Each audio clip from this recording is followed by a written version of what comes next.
सुप्रभात बच्चों, कैसे हैं आप सभी। मैं आशा करती हूँ कि आप सभी अच्छे हैं और स्वस्थ हैं। आज हम अपनी संस्कृत की कक्षा में करेंगे अपने पाठ 5 का अभ्यास कार्य, यानी कि आज हम अपने पाठ की एक्सरसाइज करेंगे, उसके प्रश्न उत्तर करेंगे।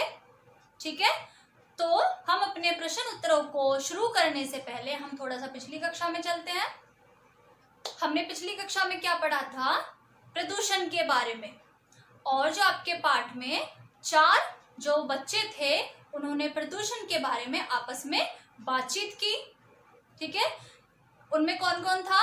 भव्या, प्रतीक, राधिका और अमन।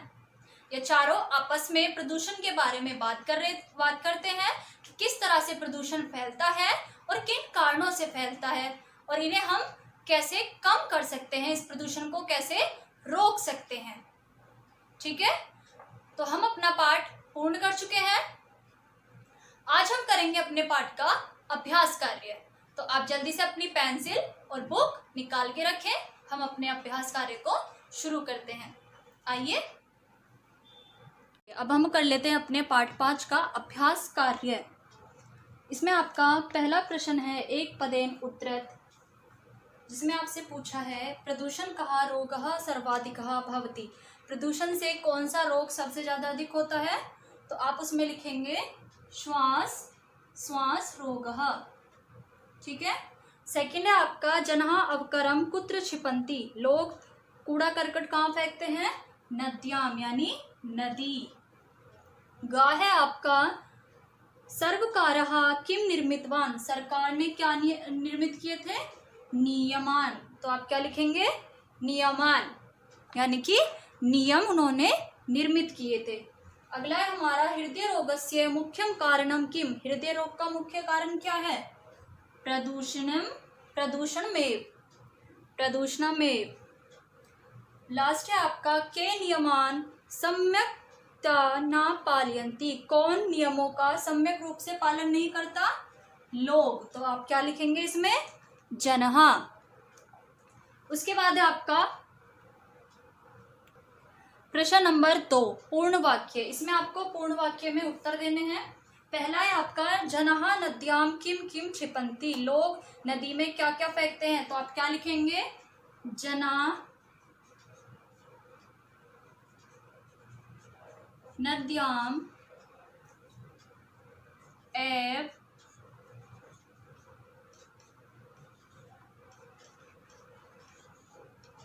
अवकारः पुष्पाणि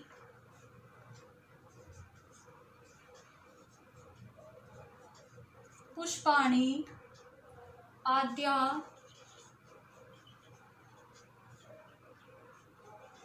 क्षिपन्ति। यानी कि वो नदी में कूड़ा और पुष्प आदि फेंकते हैं। अगला क्वेश्चन है हमारा जनः कथम रुग्णः भवति। तो आप इसमें लिखेंगे प्रदूषित जलम पानेन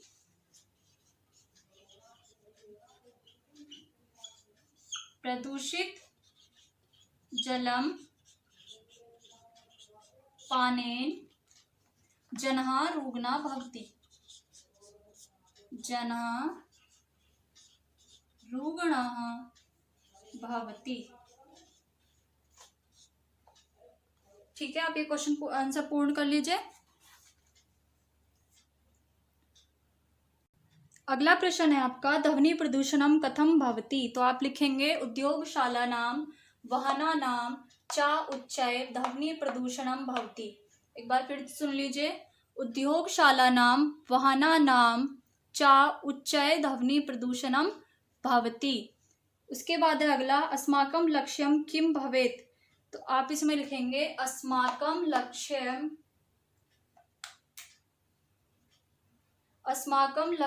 भवेत् स्वच्छं भारतम श्रेष्ठ भारतम।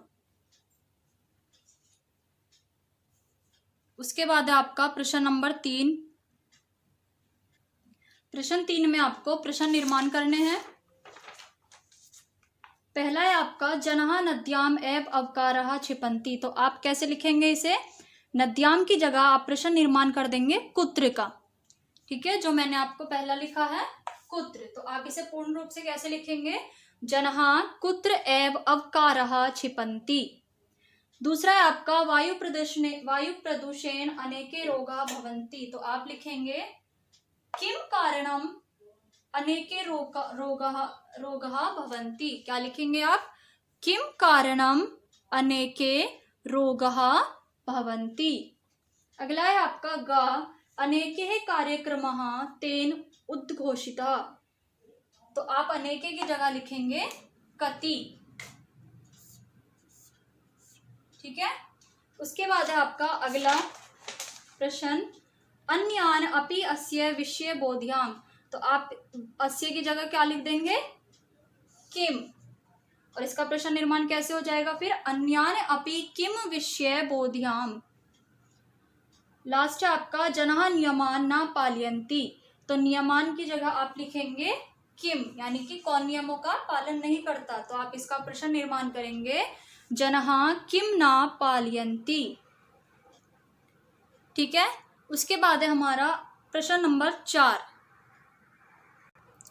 प्रश्न नंबर 4 में आपको पदानाम मूल शब्दः विभक्ति वचनम च लिखत, यानी कि आपको पदों के मूल शब्द, विभक्ति और वचन लिखने हैं। तो आपका पहला पद है क अनेके, तो अनेके का मूल शब्द क्या होगा? अनेक। इसकी विभक्ति कौन सी होगी? सप्तमी। और वचन कौन सा होगा? एक वचन। अगर आपको बोर्ड से नहीं दिख रहा है तो आप सुन लीजिए। ख है आपका नियमान, तो नियमान का मूल शब्द क्या होगा? नियम। और विभक्ति आएगी इसमें तृतीया, और वचन आएगा इसमें बहुवचनम।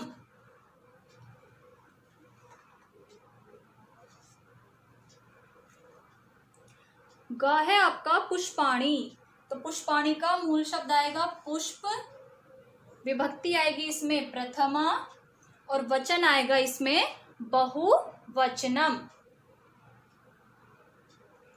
घ है आपका जलस्य, जलस्य का मूल शब्द आएगा जल, विभक्ति होगी इसमें षष्ठी, और वचन होगा इसमें एक वचन।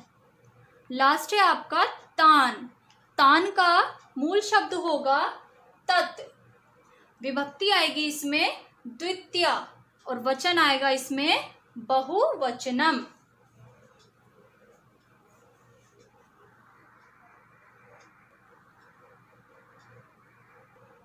प्रश्न नंबर 5 में आपको अधोलिखित वाक्यम का कम कथ्यति, नीचे लिखे वाक्यों को कौन किससे कहता है वो हमें बताना है। तो पहला वाक्य है हमारा नद्या जलम कियत प्रदूषितम अस्ति, कौन कह रहा है? भव्या कह रही है। किससे? अमन से। तो आप क्या लिखेंगे? क में, कहा में आप लिखेंगे भव्या, और कम में आप लिखेंगे अमन। दूसरा है हमारा नद्या समीपे एव उद्योगशाला संति,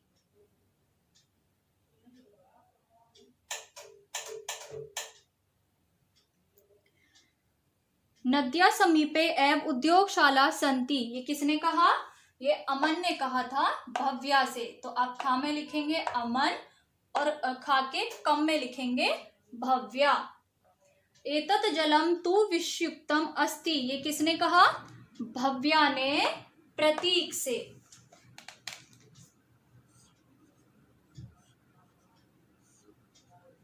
उसके बाद है वायु प्रदूषण अनेके रोगाः भवन्ति, ये कहा प्रतीक ने भव्या से। सर्वकारः अपि किमपि न करोति, ये किसने कहा? भव्या ने कहा अमन से।